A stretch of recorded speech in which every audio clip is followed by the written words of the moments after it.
хайцгаада сайн уу? Ургаан подкаст дээр барил. Тэгээд манай өнөөдрийн төчнөр ивэл болтох харсан байгаа. За. Самын намайг өрсөн маш баярлалаа. Нөө ивэл гэдэг би пилот төрж өссөн. Тэгээд өөрийгөө архитект гэж дууддаг байна. Өөрийгөө тийм хот судлаач гэж илүү мэргэжилтэй хүн гэж өөрийгөө боддог байхгүй.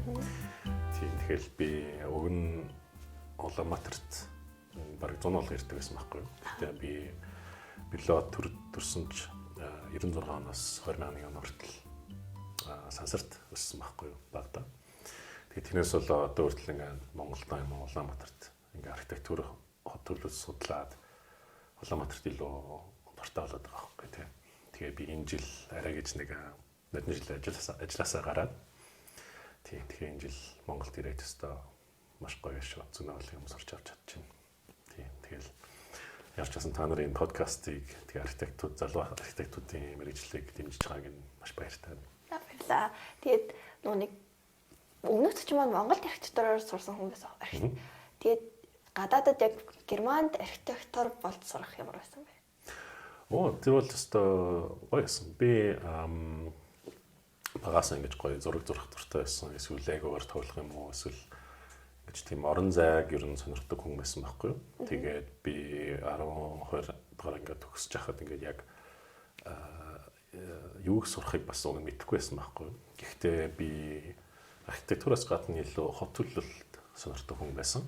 Тэгээд манай Потсдамын их сургуулийн архитектур буюу хот төлөвлөлтийн анги байсан байхгүй юу? Тэгээд тийшээ нь ороод тэгэл архитектур жоохон дуртай болж гоод уг нь хот төлөвлөлт түүх хотын дизайн надад илүү сонирхолтой санагдаад тэгэл би 1-р курсээс 4-р курс бакалавр магистр Потсдам хотод хийгээд тэгээ их сургуультай зөндөө олон гоё юм сурсан. Яа тэгвэл манай Потсдам их сургууль чинь маш жижиг их сургууль байсан байхгүй юу? Манай ангид бараг нэг бид нэр 1-р курс 80 оюутнууд байж хагаад тэгээ 4 ангид хуваагдсан байхгүй юу? Тэгэл бид нар нэг хориулаад нэг ангид байсан.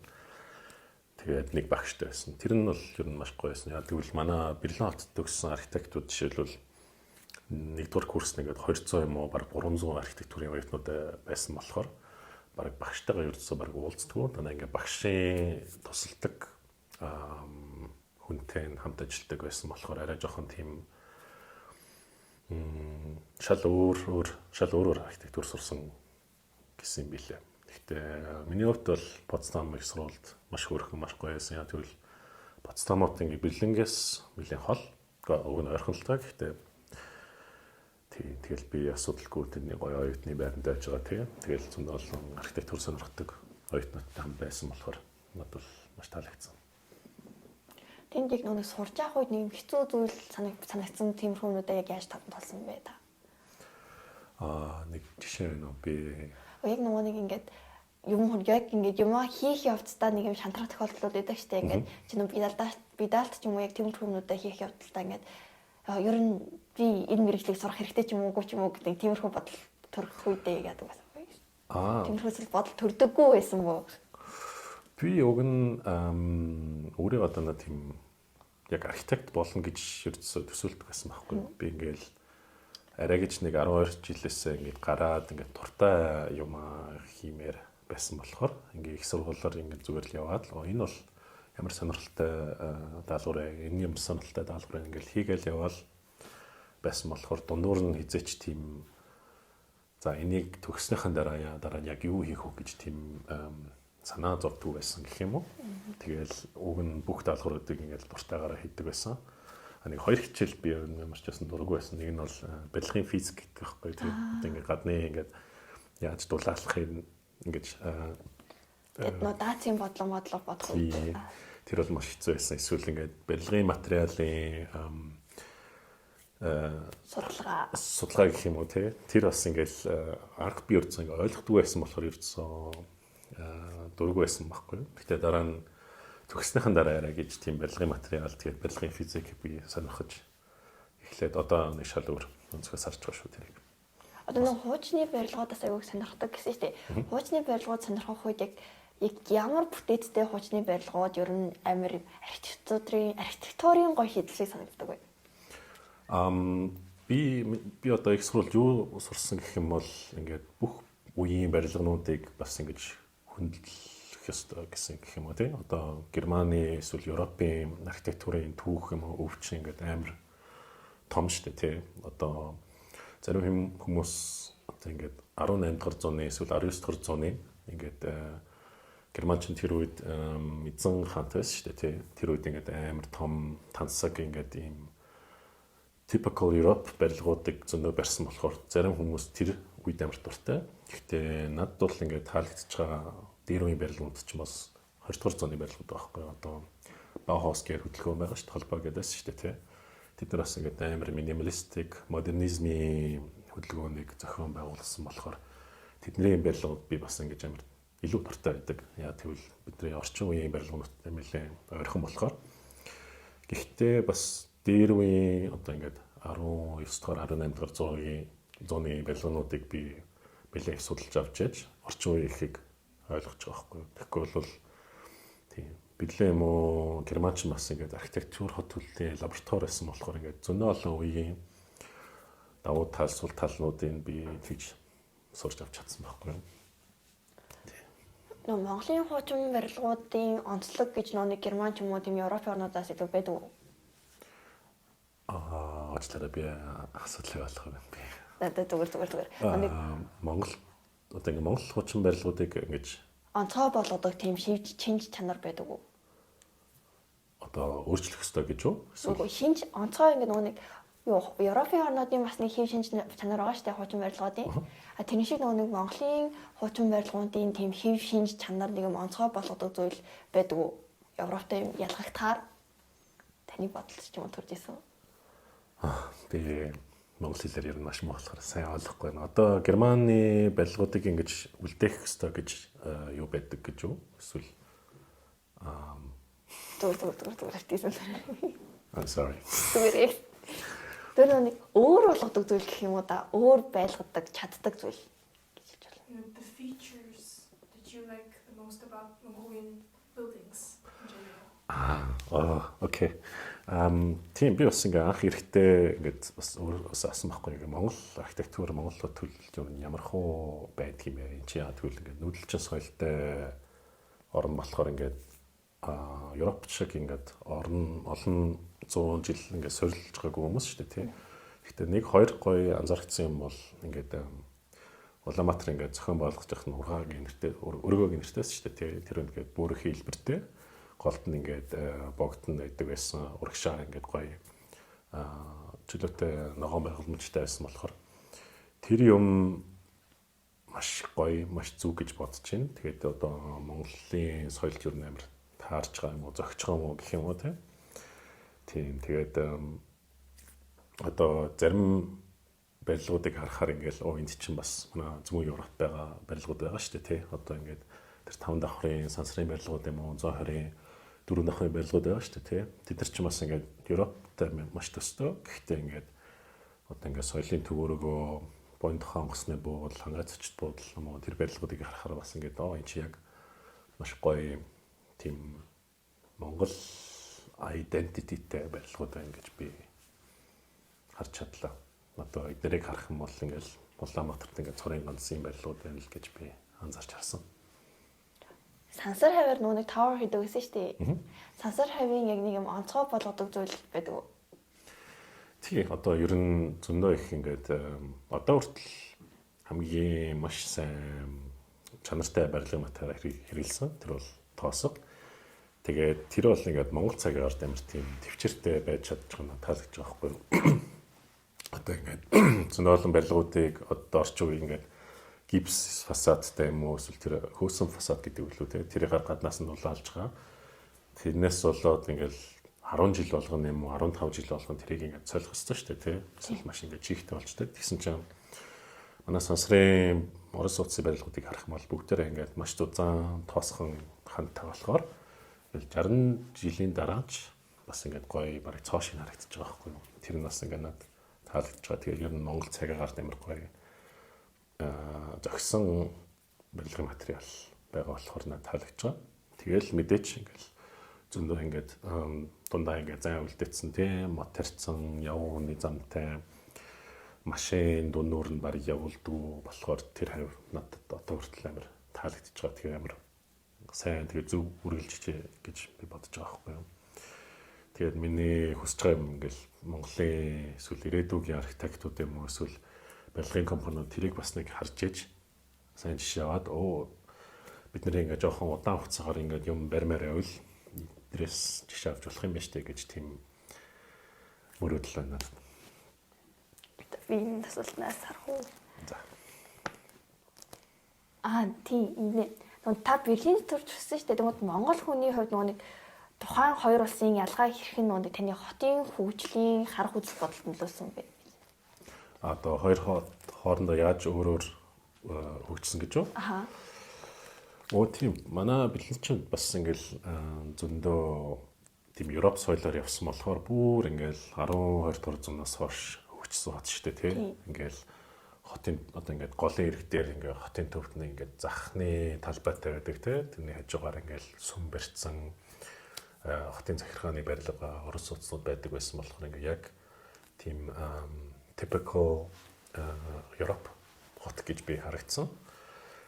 Тийм тэгсэн чинь Монгол бас Улаанбаатар бас тэгж өргөө эсвэл нүүдэлчин хот байсан болохоор бас ингэ дэлхийн цорын ганц байгаа болохоор надад амар таалагдаад байгаа байхгүй. Гэхдээ одоо эсвэл гэр орол гэж бас юм байгаа шүү дээ, тий. Одоо гэр орол шиг юм Берлин хатанд бас байдгүй байсан байхгүй, тий. Берлинчин хүн болгон бас ингээд хувийнхан байшинтай хүмүүс байдаг байсан. Тэгэхээр нэг цэцэрлэгтэй байсан. Гэхдээ хизээч тийм нүүдэлчин соёл шиг ингээд гэр дотор юм уу гэрээ тойрч хашаа барьдаг тийм соёл байдаг байсан байхгүй. Хүмүүлэн ингээд тоосхоор ингээд завсрал үлдэхгүй ингээд гудамжигт дагаж тийм тоосхон байдлууд барьдаг байсан. Тийм тэрнээс болоод Берлин бас ингээд шал өөр соёлтой шал өөрөөр хөгжсөн л доо. Тэгээд миний бодлоор бол Улаанбаатарт байдаг хүмүүс тэр ингээд Европын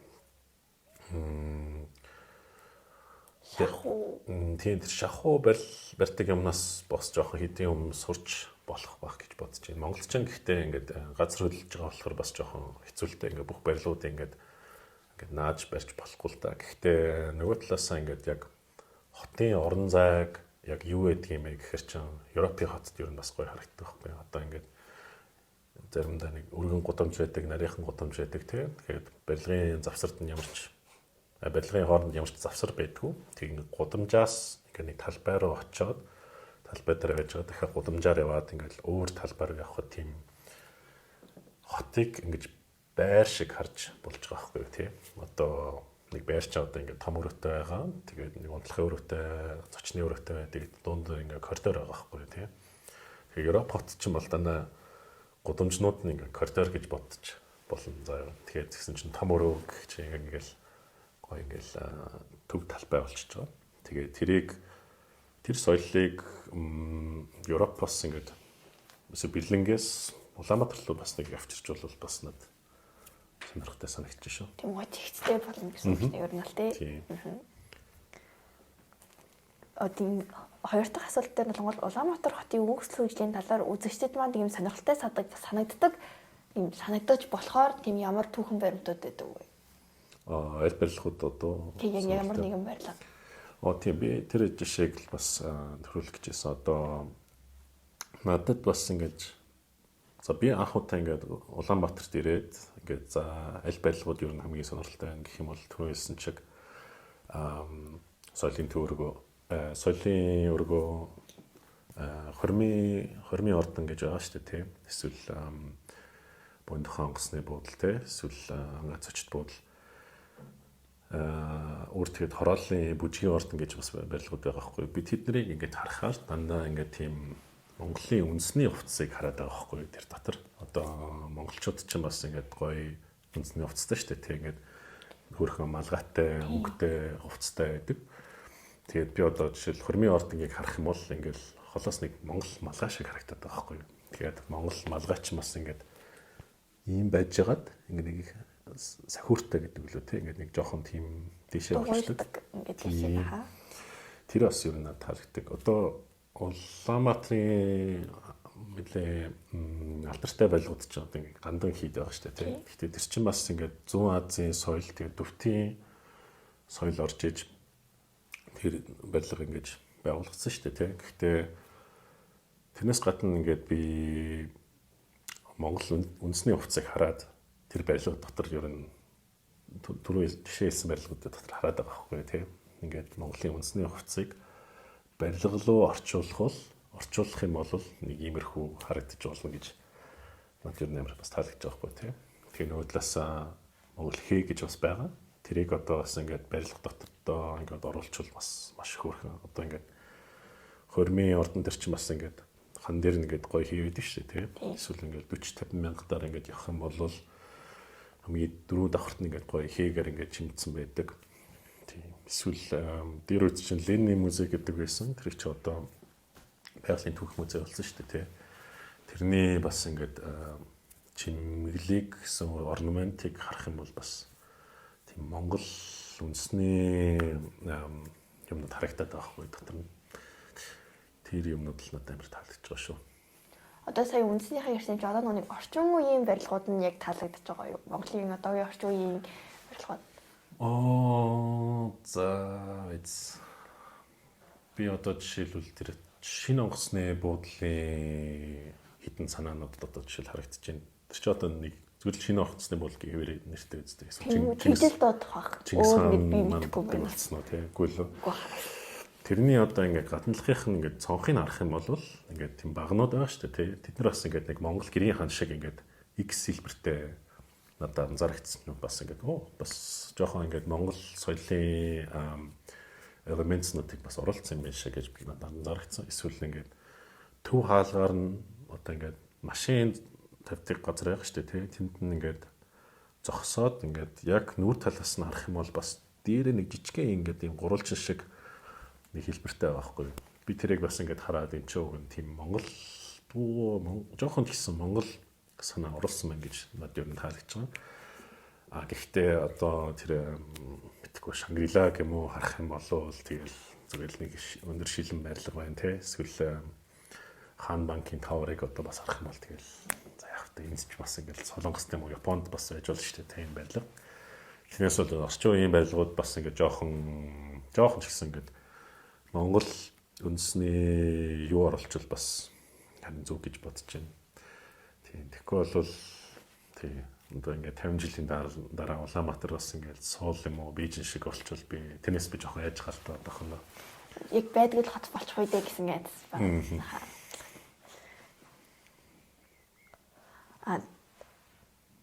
Төнийг Та Германд нэг архитектураар ажиллажсэн гэсэн шүү дээ. Тэгэхээр Германд ажиллаж байхад нэг Германы хуульд барилгын ийм байх ёстой, тийм байх ёстой гэсэн нэг залууд өгдөө шүү дээ. Тэр нэг ингээд Монголд ийм юмнууд нь ороод ирээсэй гэсэн тийм бодлоод байсан уу? Нэг бол жишээлбэл манай Бэрлэн хотын 19 дугаар зуунд баригдаж байхад юу байсан бэхгүй? Барилгын цагт байсан байхгүй юу? Тэр бол ингээд бүх дүрмнүүдийг шалгадаг цагтай байсан байхгүй тий. Одоо ингээд нэг барилга барихад за энэ одоо 22 метрээс өндөр биш вэ нүү тий. Одоо ингээд Алкомандын машины шат ингээд 22 метр л өндөр хүрдэг байсан болохоор бүх барилгын барилгууд 5 юм уу 6 давхраас өндөр байдаг байсан байхгүй. Тэгээд Бэрлэн чинь тэр үед амар ингээд хөгжижсэн болохоор одоо ингээд хашаан дотроо ингээд баг цонхгүй айлуудыг ингээд байлгаж ирсэн. Гадна нойлтой тий нүүрсээр халаадаг ингээд бас маш хэцүү ингээд байдалд байсан болохоор барилгын цагтаа ингээд бүх юмыг ингээд шалгаж байдаг байсан бохол. Тэгээд германчууд ч бас ингээд дандаа ингээд дүрмээ дагч явдаг соёлтой шүү дээ тий. Тэрнээс болоод Улаанбаатар бас нэг сайн чанга дүрмтэй тэгээд тийм барилгын цагт ашиг хүн байвал ингээд бүх юмыг шалгаж олнолох гэж бодож байна. За одоо энд одоо 3 давхраас өндөр байшин барьж болохгүй. Тэгэл хүмүүсийг тэрийг дөрмөө дагаад явуул тэгэл 3 давхраас өндөр барилга байхгүй шүү дээ тий. Эсвэл энэ хавь зөвхөн үйлчлэгээний барилгууд барьж болно. Энэ хавь зөвхөн Орос улсны барилга барьж болно. Эсвэл энд хавь заавал цэцэрлэг байх ёстой, заавал нэг сургууль барих ёстой.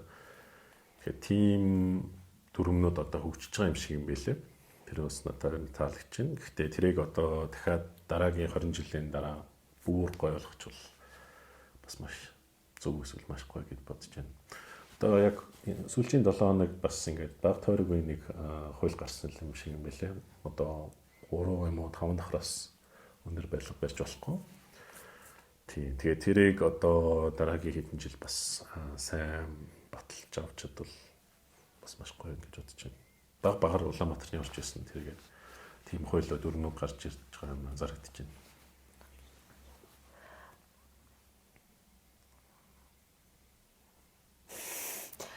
Бэрлийн архитектурын чиглэлээр суралцаж эхлэхдээ яг ингээ яаж сургуультай тэнцэж орж исэн бэ? Яг ингээ сургуулаа бас яаж сонгосон бэ гэдэг талаар асуух гээд. Тийм би бас ингэж заавалч архитектур сурмааргүй байсан болохоор илүү хот төлөлт сурмаар байсан болохоор манай Потсдамын их сургуулийг хараад тэгээд Берлиотоос бас би бас гармаар байсан байхгүй тийм. Манай ингээ 10 жилийн найзууд чинь бүгдээрээ ингээл 18 хүрээд 10 жилээ төгсөөд бараг нэг өөр хот руу явдаг тийм соёл байгаа байхгүй тийм.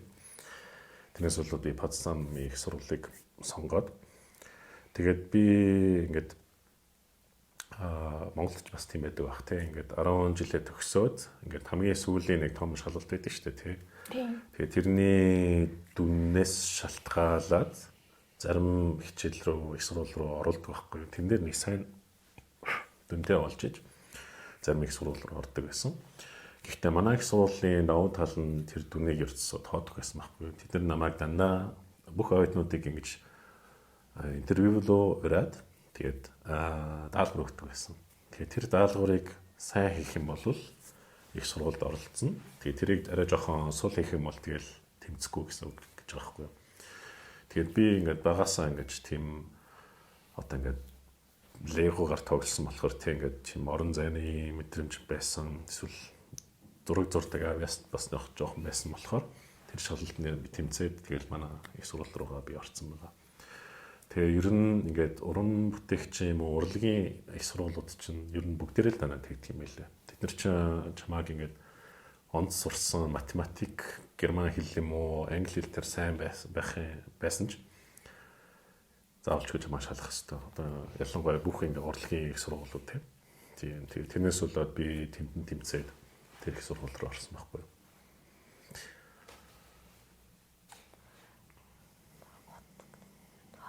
Юуны төгс хот төлөвлөлттэй хот гэж байдаг болов уу? Юу гэсэн үг? Төгс хот төлөвлөлттэй нэг тийм төгс хот гэж байдаг болов уу? Төгс хот гэж юу гэсэн үг? Perfect. Окей. Би бол Европоор зөндөө их аялсан болохоор нэг 2-3 хотнод юм таалагдж байгаа. Нэг нь бол Копенгаген, нөгөөт нь Амстердам, тэгээд гурав дахь нь бол баг Парис баха. Тэгээд гурлаа ер нь шал өөр хот л доо. Гэхдээ хамгийн гол нь нэг хэдийн өмнөөс анзаарч нь одоо хөдөлгөөний эрхчлөө гэдэг байгаа шүү дээ тийм. Одоо сайн нийтийн тээвэртэй байна уу тийм. Эсвэл сайн явгууны замтай байна уу, сайн дугуйн замтай байна уу тийм. Надад бол ингээд хөдөлгөөний эрхчлөө чинь ингээд заавалчгүй машинтай байх ёсгүй. Ингээд хүүхэд байсан ч юм уу, эмээ өвөө байсан ч юм уу ингээд нийтийн тээврээр ийш тийш явах боломж байвал яг хөдөлгөөний эрхчлөө гэж би ойлгож байгаа. Тэрнээс болоод Амстердам, Парис, за Парис арай биш. Гэхдээ Амстердам, Копенгаген надад таалагдсан. Яа тэгвэл дугуй унаал одоо хүүхэд ингээд 5 нас хүрээл дугуй унаал сураад тэгэл ийш тийш явчихж байгаа байхгүй тийм. Эсвэл 10-аас 15 өсвөр наснда байсан ч ингээл метрогоор ингээд ямар ч хамаагүй чиглэлээр явж болно. Эсвэл бүр ингээд 80, 90 настай эмээ өнөрөө бас ингээл метрогон суугаад явж байгаа байхгүй маш өөрхөн. Тэгээ Амстердам, Копенгаген хойлоо бас ингээд намхан барилгуудтай. Амстердамын хотын төвийн барилгууд ч мараа 3 юм уу 4 давхраас тийш барьдгүй. Тэгээ зөндөө их мод тарцсан тийм. Хашаач хасан ч гоё хүнсний дэлгүүртэй, кинотеатр, номын сан бүх юм ингээд явган явах ойролцоонд байгаа болохоор амар тийм тайван тийм зэгцтэй хот гэж би мэдж авсан. Гэхдээ хоёр хот хоёлаа ингээд Улаанбаатар шиг гоё ингээд нар тусдгүй маш бүрхэг байдаг бүтэн жилдээ. Бараг 365 хоногоос 300 хоног зүгээр л ингээд бүрхэг байдаг болохоор ингээд Улаанбаатараас нэг шал өөр вайбтай байгаа байхгүй юу.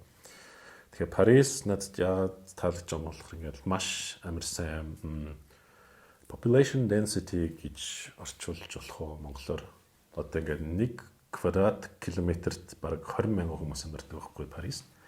Тэрнээс болоод ингээд маш хөдөлгөөнтэй ингээд хаашаач хамаагүй явсан ингээд байнга ингээд хүмүүс гудамжаар ингээд алхаж идэг байхгүй. Тэр ч бас ингээд надад гоё мэдрэмж өгч байгаа. Ингээд нээлттэй дэлгүүрнүүд ингээд харагдчихээн, нээлттэй кафенууд харагдчихээн амар тийм амар тоттой байхгүй Парис. Берлин ч бас ингээд 3.5 сая хүнтэй байсан ч зарим хэсгээр явахаар ингээд зүгээр л нэг юм аймгийн төвд явж байгаа юм шиг санагддаг байхгүй. Маш ингээд бүх хүмүүс ингээд унтцсан те гэрэл мэрлээ унтраацсан амар тийм жоохон уйдгартай гэх юм уу. Гэхдээ ингээд миний хувьд бол би ингээд ийм уран бүтээгчийн хүн, урлаг сонирхдаг, соёл сонирхдаг хүний хувьд бол Парис бол маш гоё газар. Ингээд хаашаач хамаагүй явсан ч нэг гоё музей үүдэг те эсвэл нэг галерей дөнгөж сайн нэг нийтсэн те эсвэл өөрөө нэг кафен сумаар бол кафен сууж болно. Тэгэл опера, кино театр ормоор бол тэгэл бүх юм харин бас байгаа. Тэгээ тэр гурван хот бол миний хувьд бол ингээд perfect cities гэх юм уу. Тэгээ Улаанбаатар бас нэг тиймэрхүү болчоосай л гэж би хүсэж байна. Гэхдээ тэр хүртэл бас жоохон цаг өнгөрнө хаа. Тэгээд ингээд одоо яаж ингээд архитектур холт төлөвлөлтийн чиглэлээр ер нь суралцах гэж байгаа хүмүүсд амар олон боломж ирнэ ингээд ийшээ тийшээ ер нь ингээд өөр салбар руу явах боломжтой байдаг шүү дээ. Тэгээд танд яг хамгийн гоё санагддаг салбар чинь ямар салбар вэ? Би одоо бас ингээд зөндөө олон жил архитектурын ажлаар ажиллаад тэр мэргэжлийг бас амар гоё романтик гэж бас боддог байсан байхгүй. Гэхдээ би одоо сүүлийн хэдэн жил юу шийдэж авчихсан гэх юм бол би архитект болмоор байна. Би илүү хот судлаач, бараг хотын антрополог хүн болмоор байгаа байхгүй. Би ингээд миний бодлоор ингээд хотыг ойлгохын тулд нийгмийг ойлгох ёстой гэж би боддог байхгүй. Одоо ингээд хотод амьдарч байгаа хүмүүсийг ойлгох ёстой. Тэгээд манай бас ингээд зөндөө олон архитектур сурсан найзууд одоо ингээд түүхч болж байгаа байхгүй. Одоо ингээд барилгын түүхийг судалдаг хүн болсон. Эсвэл бүр археологийн чиглэл рүү явж байгаа. Эсвэл сэтгүүлч хүмүүс бас болж байгаа тийм. Эсвэл барилгын инженер рүү орж байгаа. Тэгэхээр манай Германд бол project management бас нэг маш том салбар байхгүй тийм. Хүн болго ингээд бүтэн барилгыг бүр анхнаас нь сүүл хүртэл ингээд хариуцдаг хүмүүс бас тэрийг илүү сонирхож байгаа тийм. Эсвэл барилгын хууль гэж бас байгаа шүү дээ. Германд ч бас ингээд маш чанга дүрмтэй орн болохоор ингээд зарим хүмүүс ингээд архитектур сурж байгаа. Би илүү хууль илүү сонирхож ингээд ороод эсвэл зарим хүмүүс бас ингээд тэр үеийн байшнуудыг ингээд сэргээдэг гэдэг үлээ тийм. Ингээд жоохон мярцсан барилгуудыг засах сонирхолтой болоод тийм. Тэгэл би бол ингээд Берлин хотод ингээд архитектурын судалгаа хийсээр агаад илүү антрополог тэгээд хүмүүсийн аз жаргалыг би судалмаар байгаа байхгүй тийм. Ям хот ер нь хүний аз жаргалыг эрүүл мэндэд яаж нөлөөлж юм тэрний сэдвүүд илүү таалагдчихэв. Тэгээд тэрийг би одоо 30 настай болж ижил одоо мэдчих авч байгаа байхгүй юу. Тэгэхгүй бол би өмнө ингээл 5 жил архитектурын оффист суугаад нэгтгэс 5 өдөр ингээ ажиллаа хийгээл явсараад жоохон уйдсан гэх юм уу. Тэгээд одоо нэг гоё өөрийнхөө юм бас би хиймээр байсан болохоор одоо ажилласаа гараад Монголд ирээд тэгээ би одоо Европ руу буцахаар бас юу эхлэх санаатай байгаа. PhD-г эхлэх санаатай байгаа. Тэрний сэдв нь ер нь бас urban anthropology болж байгаа гэх юм уу тийм. Одоо антропологиг та яриад байгаа шүү дээ. Тэр талаар нэг мэдхгүй сонсож байгаа асуудаг байгаа. Дэлгэрэнгүй тайлбарлаад өгөөсэй. Тийм. Ер нь нийгмийн судалгаа гэх юм уу тийм. Одоо сэтгэл судал, одоо Германд бол сэтгэл судлаачийн хүмүүс байгаа. Тэр чинь бол ингээд нэг хүний сэтгэлийг судалдаг шүү дээ тийм. Гэхдээ антрополог хүмүүс чинь ингээд бүтэн нийгмийг ойлгох гэж хичээдэг байхгүй тийм. Монгол ирэх болгонда бас ингээд монголчууд ер нь иймэрхүү байна шүү дээ гэхэд ямар ч хамаагүй ингээд дандаа ингээд соёлын шок нөрөөд байгаа байхгүй би.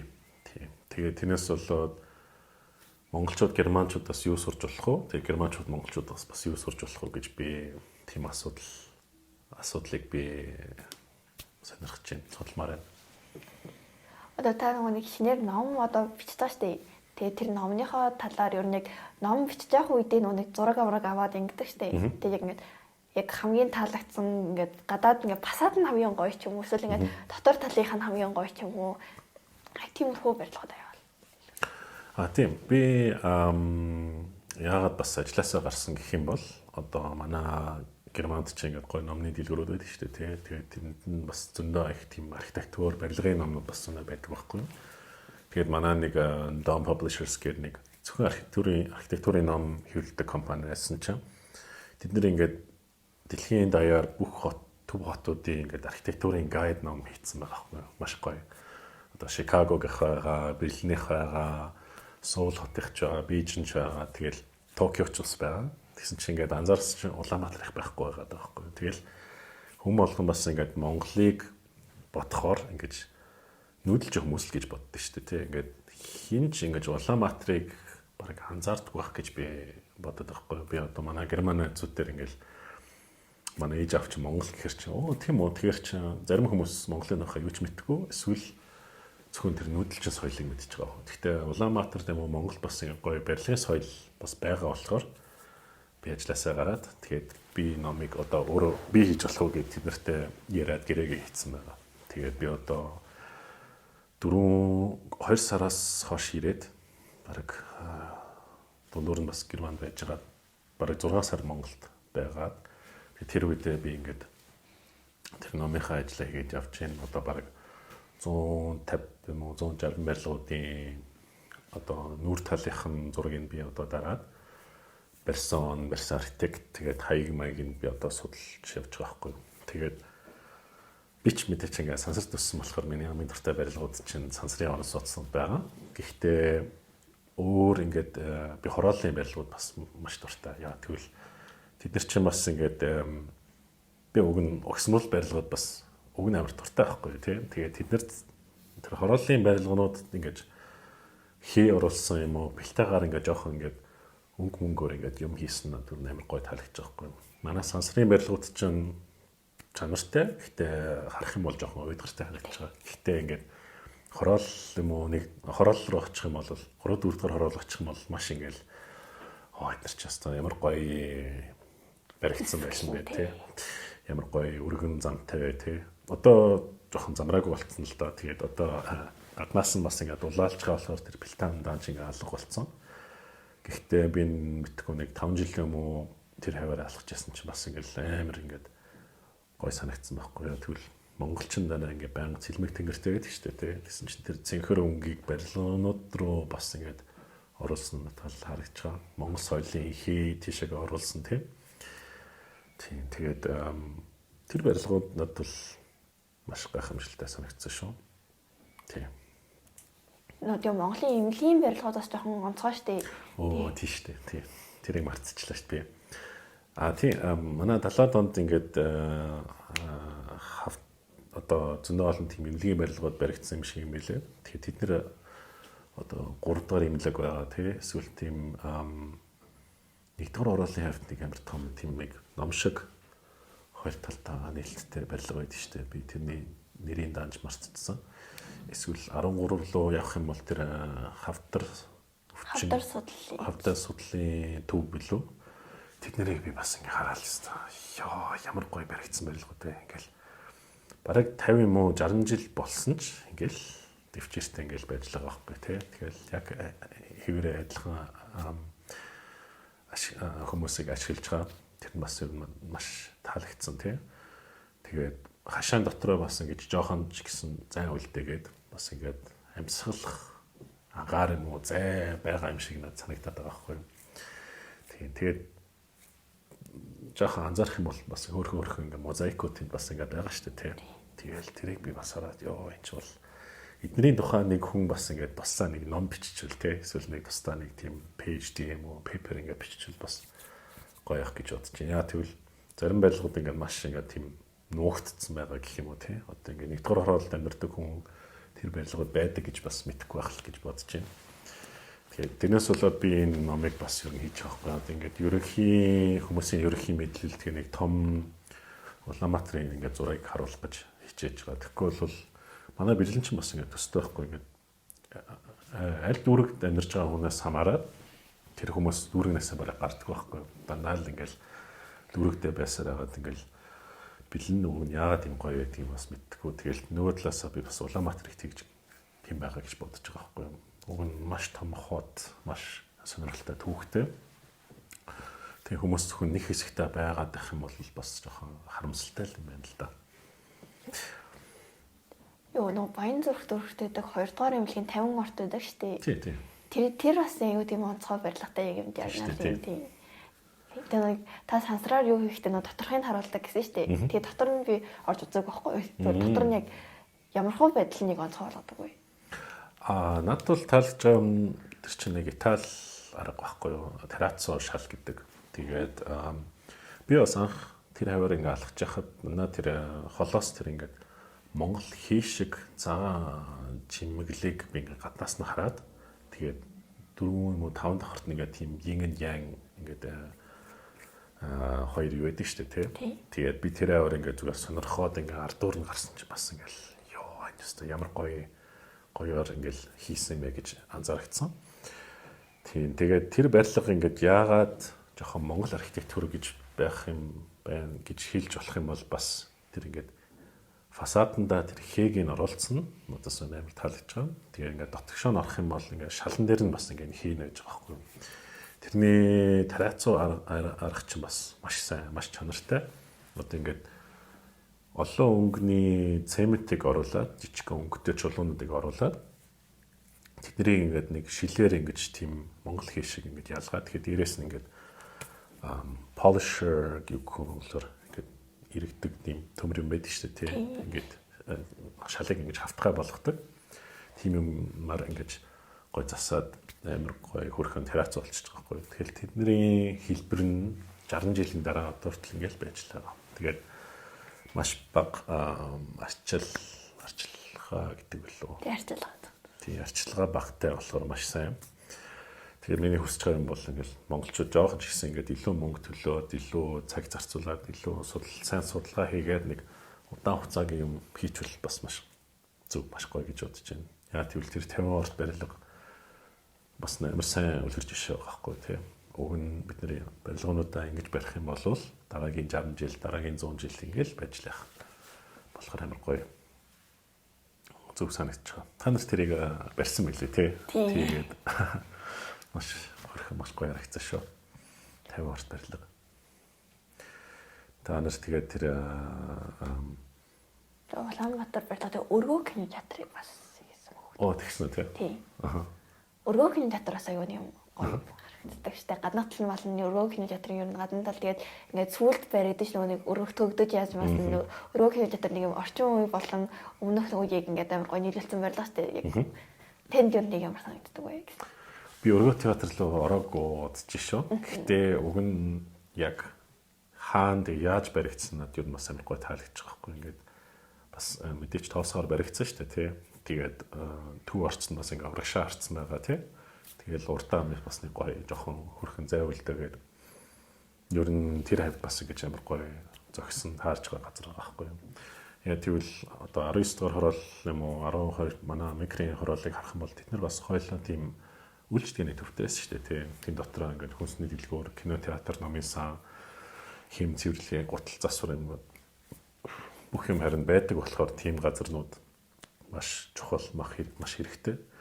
Тэгээд 3 дахь хороолыг батах юм бол бас тэр өргөө театр тэр хавийг бас гоё гэж сэргээж байгаа байхгүй юу. Би чамаас юм асууж болох уу? Окей. Бараг тэр бүх асуудлуудыг би бас ер нь чамаас бас нэг асуумаар л байна л да. Чи архитектур курс нэгдүгээр курст байгаа гэсэн үг үү? Үгүй би одоо 11 дугаар анги ахлах ангийн сурагч. Тийм л үү? Окей. Тэгвэл чи явж ирсэн архитектур сурна гэж шийдсэн байгаа юм. Заац баяр хүргэе. Чи Улаанбаатарын аль хавьд өссөн бэ? Би Сансар төссөн. Тийм үү? Окей. Тэгвэл хурш штэ. Бараг. Тэгвэл чи тэр хавийг бас жоохон сайн мэдж авсан л юм байна штэ тий. Чи Сансараас гадна бас өөр Улаанбаатарын сонирхолтой хэсгэр алхсан уу сүлж байд? Эсвэл 13 дугаар хороол Жуко хэсэг аюу гоё. Тийш дээ. Жокко Вавцорын ордон яг тэр зам айгуу тийм гоё зам штэ. Тийм, Тэр тийм. замаар алхах айгуу дуртай. Тийм би бас Жоккоор басан гэлээ. Одоо энэ жил нэг гоё алхаж үзчихлээ. Чи Орос 14 гэж сурвал мэдхүү. Мэднэ. Тэр тэнд ч манай ээж авчихсан байхгүй юу? Бүр тэр үед. Тэгээд манай гэр бүлийнх нь бүгдээрээ тийм хэл сонирхдаг хүмүүс байхгүй юу? Тэгээд бүгдээрээ хэл сайтай. Тэгээд манай бүх үеэлүүд тэр ингээл Орос 14 бас явсан байхгүй юу? Тэгээд би ганцаараа ингээ Германд байсан болохоор Орос хэлэхгүй. Тэд нэр ингээл хоорондоо ингээл юм нууц юм ярмаар байвал тэр Оросоор ярьцдаг байсан. Тэгэхээр манай ээж тэр хавьд сансарт бас уссан байхгүй юу? Тэгээд манай ээжийн сургууль Орос 14 байсан. Чи тэр Эрцэнка руу бас орж исэн үү? Үгүй орж байгаагүй тий. Тэнд бол манай ээж хичээл даалгавраа хийдэг байсан. Хичээлээ тараад юм уу? Эсвэл тэнд дотроо бас нэг хөрхөн кино театртай байсан. Тийм газрууд бас маш зөв чухал тэгээд хөрхөн байгаа байхгүй юу? Чамд хамгийн таалагддаг барилга байгаа юу? Дахин Улаанбаатарын. Би Мойсийн барилгад айгуу дуртай. Мойсийн 1-р байр. Мойсийн 1-р байр. Мойсийн 1-р байр нэг тийм ингээд юм дугуйрсан хэлбэртэй гэхдээ тэр нэг юм амар юм сурагчтай юм гоё ингээд гараад ирэхэд хүлээж авч байгаа санагддаг болохоор тэнд айгуу дуртай. Тий, тэр чинь маш гоё шүү. Одоо бас ингээд барилгануудыг орцныхын чиглэлийн яаж барьдгийг бас амар тийм чухал юм билээ. Яа тэгвэл одоо нар ингээд еврей ингээд Мойсийн 1-р барилгаас ингээд хичээлээ тараад гарч штэ тий. Тэгэхээр чи ингээл мэдгүй 4 юм уу 5 цаг болохын үед нар ингээд гоё ингээд жаргаж байгаа штэ баруун талдаа. Тэгэл Мойсийн тэр нэгдүгээр орцныхын урд ингээд гоё нартай сүдэртэй байхад бас маш хөөрхөн маш чухал байгаа байхгүй юу. Тэгээд тэрийн нэрээ маш хөөрхөн маш гоё хийсэн шүү. Чи хэрвээ Европ явах юм бол аль хотыг ер нь шууд эхлээд очих вэ? Шууд би Парис гэж боддог. Nice. Okay. Парис дээр хавцаар нэг амар юм замбраагүй байдал нь ямар юм чимдэг гэж сонссон бол тэр юм шөнөд зүгээр жоохон алхаж үзэж нэг юм гэрэл мэрлийн сонирхож үзмээр санагдсан. Ваа, тэ Парис ч өстой гоё шүү. Гэхдээ би бас үнэнгийн хэлэх юм бол ингээд одоо Парис зөндөө олоотой очсон. Одоо барыг тийш нүүх гэж байгаа шүү дээ. Тэгээ тэр Жорж Осман гээд ерөнхий архитект байсан шүү дээ, тэ. Наполеон одоо гүрэн хаан эзэн хаан гэдэг лөө. Францын эзэн хаан Наполеон the Third гэдээсэн 3 дахь Наполеон байсан байхгүй юу. Тэр ингээд Парисын одоогийн хот төлөлийг хийсэн хүн байгаа. Тэгээ тэр ингээд бүх барилгууд баг ингээд цэрэг шиг ингээд амар гоё зэгцтэй баригдсан байгаа. Тэгээд би бас тэнд ингээд 7 нэг болоод баг жоохон уйдж байгаа байхгүй юу. Ингээд бүх барилгууд амар гоё зэгцтэй, амар гоё тэгшгэн, амар гоё юу байсан ш. Тэгэхээр би ингээд Парис хотоос гарахд илүү дуртай болоод тэгээд Франц ингээд том барилгууд юм уу эсвэл 19-р зууны 1920-ад 30-ад онд баригдсан барилгуудыг бас илүү сонирхож эхлэдэг байгаа байхгүй юу. За. Чи верс мөлий өргөө Мойси. Тэгэхээр Мойси нэгдүгээр байраас дахиад 2-3 өөр барилга байгаа чам таалагддаг. Барилга. Өрөө гоё тэгээд 5 дахь сургууль. Яг тэнд сурж исэн болохоор ш тэрөө 5 дахь сургууль нэг юм доторхоноос амар гоё. Доторхоо нэг мозаик аяг ихтэй. Ханууд дээр мозаиктай. Яг ингээд 2 3 дахь давхрын дээрээ тэр мозаикууд нь ер нь амар гоё яг ингээд сургуулийг чимдэг. Тэгээ дотор тал нь бас нэг юм эмх зэгцтэй нэлийн. Тэгээ хүүхдүүд ингээд хоорондоо ингээд шатматан ч гэсэн ингээд 2 талдаа байдаг. Дэшээ дошоо гэж явдаг. Дэшээ гарч хүүхдүүд нь тэрүүгээрээ дошоо гарч хүүхдүүд нь тэрүүгээрээ гэх нэг юм яг ингээд сургууль гэж барьж байсан бодож барьсан бол гэдэг нь амар мэдэгддэг. 5 дахь сурвалж чинь тэр Ататүрктийн хөшөөтэй сурвалж лөө тий. Окей. Амар сайн бас юу гэлөө Анкарагийн гудамжийг нэрлэлсэн билүү. Баг таруу гэж байж байгаа. Окей.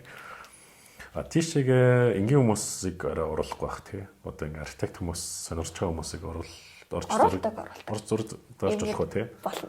Окей. Гэтэ сүүлд яг ороход нэг 2 дахрын тэр гоё мозаика 5 дахь сургуулийн зай байхгүй болохоор локер тавьцал. Яаж юм бэ? Тэгж болохгүй шүү дээ. Вау, окей.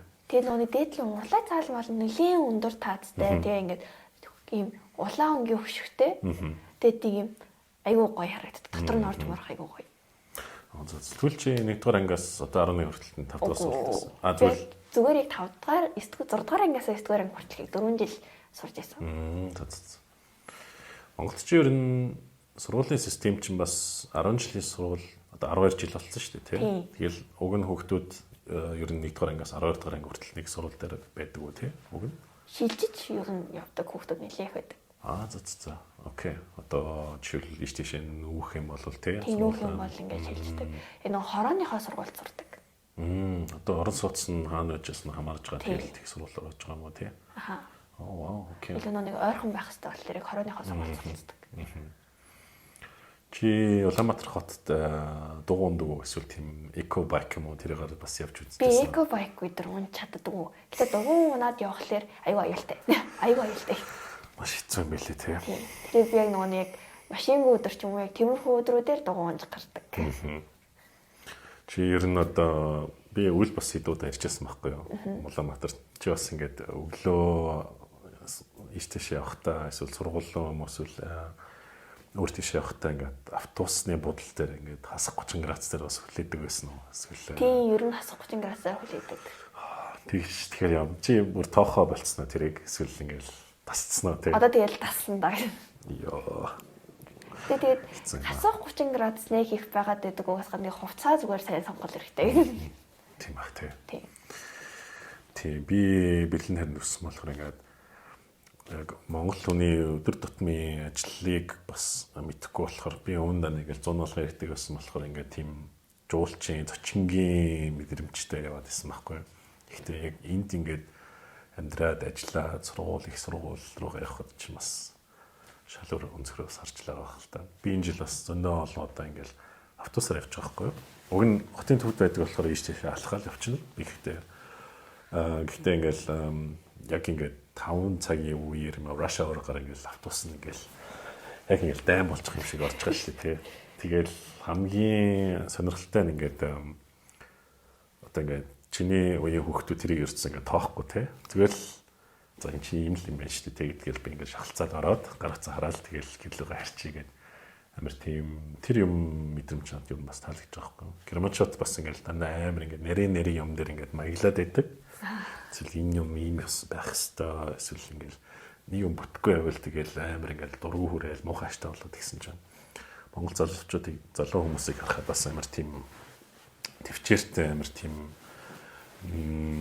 сайхан сэтгэлтэй л харагдаад байна л да. Ингээд Германаас явж ирсэн шал өөр юм байна лээ. Одоо Монгол 3 дахь сургуулиас таалагддаг. 3 дахь сургууль уу? Аха. Тэр чинь Баянбүрд руу явах замд байдаг. Баянбүрд окей.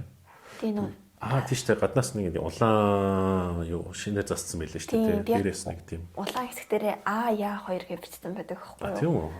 Окей. Тэр нь яг ингээд сургууль гэдгийг бас аягүй хэмжигдэг. Тэгээд доторхноос аягүй юм эмэг цэгцтэй гой сургууль. Тэгээд ингээд бас 12 дугаар ангийн сурагчдаа яг эсмэнгүү болгож өгдөг байхгүй хамгийн дээд давхартаа гаргаад. Тэгээд хамгийн дээд давхартаа бас ингээд хичээлээ хийж суух юм орон зайтай. Аягүй бас гой сургууль. Би тэр барилгыг явж байсан намдаа бас оруулна. 5 дахь сургуулийг мэдээч оруулна. 1 дугаар сургууль оруулна. 20 дугаар сургуулийг бас оруулд юм уу, оруулахгүй юм уу гэж бас бодод. Гэхдээ 20 дугаар сургуулийн ингээд хашаа амар гоё штэ тий. Амар их модтай. Энэ бараг Улаанбаатарын хамгийн их модтай хашаа гэх юм уу тэр газар бараг тий. Надад ер нь бас таалагдж байгаа шүү.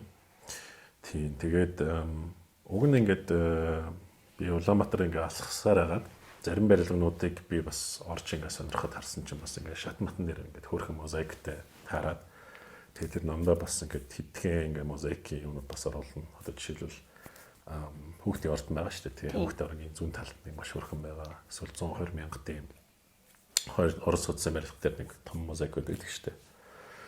Тэгээ нэгдүгээр сургуулийн бас мозаик орох уу? Нэгдүгээр имлэг юм мозаик. Нэгдүгээр имлэг ч нэгдүгээр имлэгийн мозаиктай байдаг юм уу тий? Байдаг. Нэгдүгээр имлэг ч багшийн дэдээс урагшаа билүү? Хаана байдаг лээ? Би сандгүй очиог боддоо л шээ. Окей. Би харин ингээд бүх юмыг бас оруулж чадахгүй бас харамсаж байгаа. Гэхдээ би энэ номоор өгнө ингэж өөр хүмүүс бас тийм санаа өгмөр байхгүй. Одоо эн чинь ингээл маш жижиг ингээд ном шүү дээ тий. Бараг ингээд карманы ном болчихж байгаа байхгүй юу? Гэхдээ ирээдүйд ингээл нэг хүн эсвэл нэг хамтарч байгаа хүмүүс ингээд ямар гоё Улаанбаатарын атлас юм уу тийм юм бас хийвэл бас гоё байхгүй. Ингээл бүх бараг ингээд байж хад дээр үеийн номнуудыг ингэж аваад тий зургийг дараад тийм юм хийчихвэл бас юм маш гоё гэх юм маш хөөрхөн гэж байна. Би харин өмнө дандаа эрэхтэй ингээл тийм жуулч аяллаар ирдэг байсан болохоор нийгэмдээ ямар ч тийм хувь нэмэр оруулахгүй гэж жоохон санаа зовсон чинь энэ жил одоо ирээд агас жил байж хаад манай туур хийгээд тий зөндөө олон юм харж сурч авч чадлаа.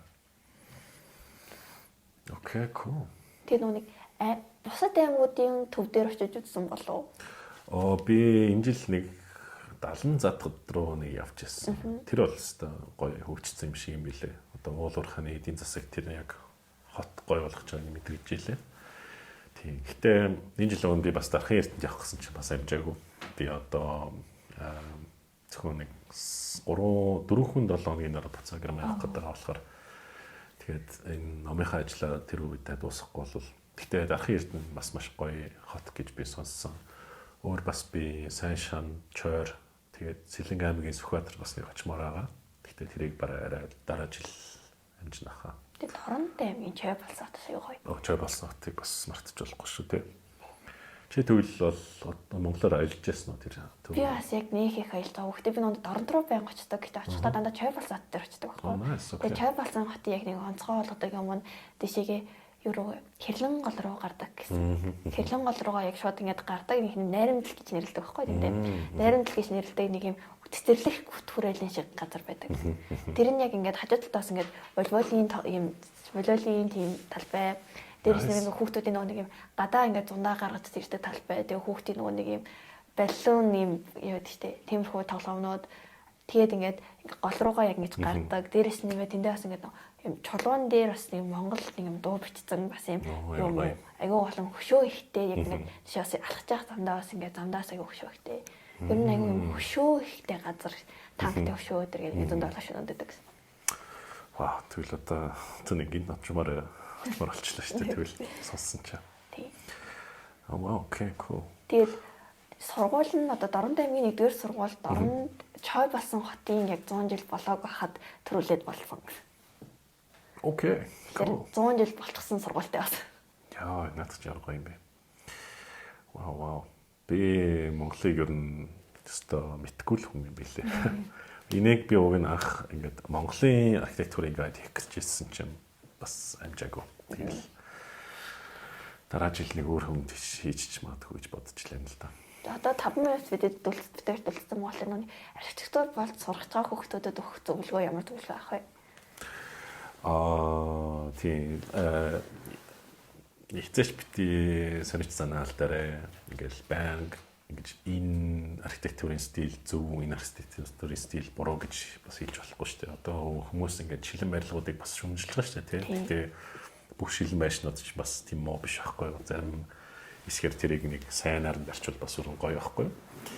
Тийм. Тэгэл сонирч санаа бити аль дээр дараа нэг нээлттэй оюун санаатай байгаарай, тийм.